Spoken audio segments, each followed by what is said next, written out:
सुंदर वन में टुनी चिड़िया अपनी बहू टुनटुनी चिड़िया के साथ रहती थी। टुनटुनी बहुत ही लालची थी। एक दिन टुनटुनी का पति चंदू कौवा घर आता है और टुनटुनी को घर में ना देखकर अपनी माँ से पूछता है। माँ, ओ माँ, ये टुनटुनी कहाँ गई है? घर में कहीं दिखाई नहीं दे रही है। क्या बताऊं बेटा, उसकी सहेली रानू आई थी। उसने उसे बताया कि शहर में साड़ियों की सेल लगी है। सेल का नाम सुनते ही चली गई साड़ियाँ खरीदने। मैं तो उसकी लालच से तंग आ गई हूँ। तू ही उसे समझाया कर, इतना लालच करना ठीक नहीं है। दोपहर से गई हुई है, अब तो शाम होने को आई। तभी टुनटुनी चिड़िया हाथों में ढेर सारे थैले लिए घर पहुँचती है। अरे बाप रे, इतने सारे थैले! टुनटुनी बहू, तूने पूरा दुकान ही खरीद लिया क्या? अरे माली, साड़ियाँ इतनी सस्ती और सुंदर मिल रही थी कि मुझसे रहा ही नहीं गया। वैसे भी नया साल आने वाला है, सबको गिफ्ट भी तो देना होगा, इसलिए मैंने कुछ ज्यादा ही साड़ियाँ खरीद ली। बस बस बहू, अब तो साड़ियों की तारीफ ही करती रहेगी या भोजन भी बनाएगी? देर हो रही है, जा जल्दी से भोजन बनाना शुरू कर। ठीक है माँ जी, पहले मैं ये साड़ियाँ रख दूँ, फिर आप सबके लिए गर्मा गर्म भोजन बनाती हूँ। अरे चंदू जी, आप भी इन साड़ियों को रखने में मेरी मदद कीजिए। टुनटुनी, तू ये लालच करना छोड़ दे, वरना किसी दिन तू बहुत बड़ा नुकसान उठाएगी। इस तरह कई दिन गुजर जाते हैं। एक दिन टुनटुनी घर के काम कर रही थी, तभी उसे दूध वाले की आवाज सुनाई देती है। दूध वाला, दूध ले लो, ताजे ताजे गाय के दूध ले लो। दूध वाले की आवाज सुनकर टुनटुनी घर से बाहर निकलती है। अरे ओ दूध वाले भैया, जरा इधर तो आना, कैसे लीटर दूध दे रहे हो? बहन जी, बहुत सस्ता दूध बेच रहा हूँ, 10-25 रुपए लीटर दे रहा हूँ। सारे दूध बिक गए हैं, 10 लीटर ही दूध बचे हैं। आपको मैं 20 रुपए लगा दूंगा।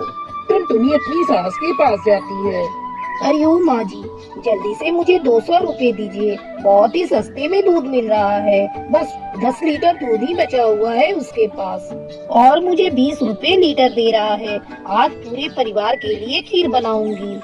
इतना सस्ता दूध कौन बेचता है आजकल? ठीक से जांच परख लेना बहू। टुनटुनी सारा दूध खरीद लेती है। सस्ते दूध खरीदकर वो बहुत खुश थी। शाम को वो खीर बनाने के लिए दूध का डब्बा खोलती है। अरे माँ जी, जल्दी इधर आइए। क्या हुआ बहू, तू इतना चिल्ला क्यों रही है? ये देखिए माँ जी, दूध में केवल पानी ही पानी है। उस दूध वाले ने मुझे दूध के बदले पानी बेचकर मुझसे पैसे ठग लिए।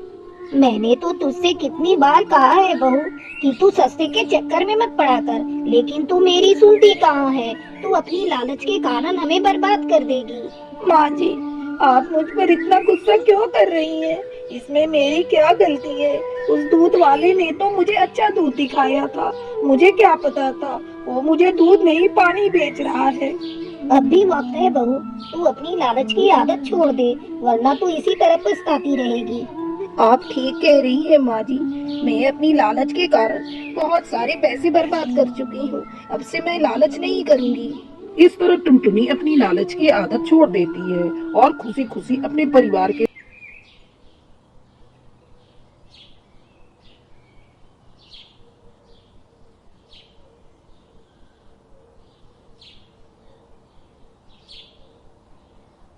भान नगर में एक छोटा सा जंगल था।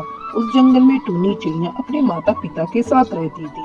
टूनी की माँ टुनटुनी चिड़िया चूड़ी बेचा करती थी और उसका पिता मजदूरी किया करता था।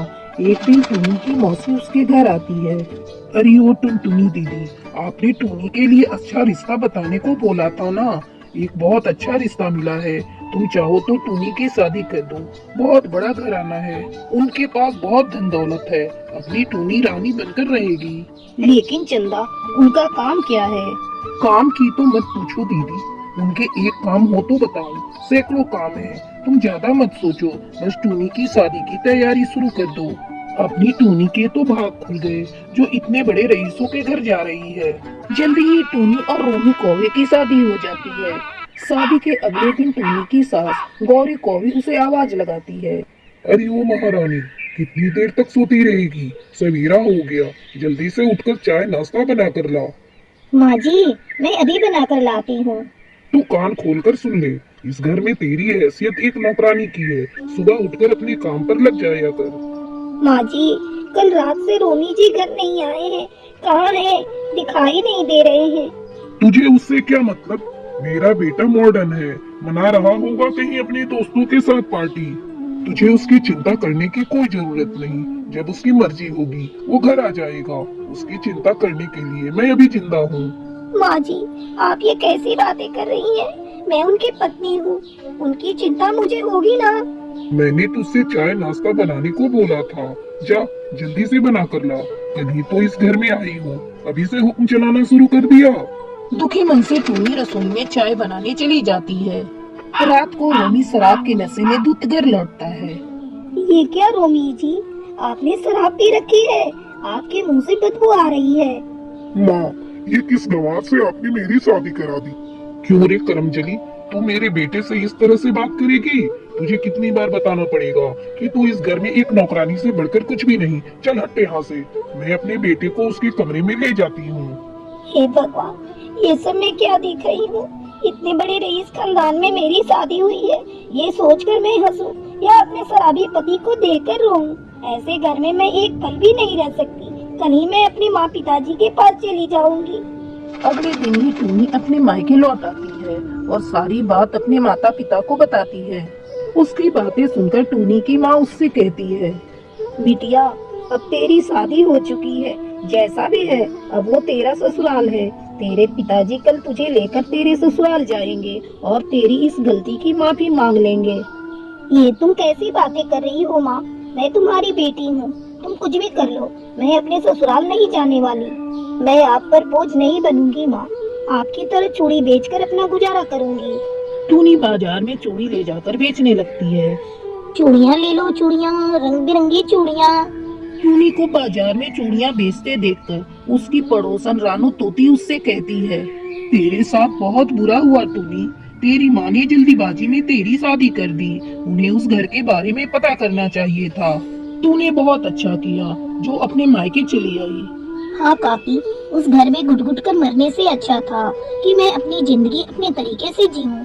इस तरह टूनी चिड़िया चूड़ी बेचकर खुशी खुशी रहने लगी।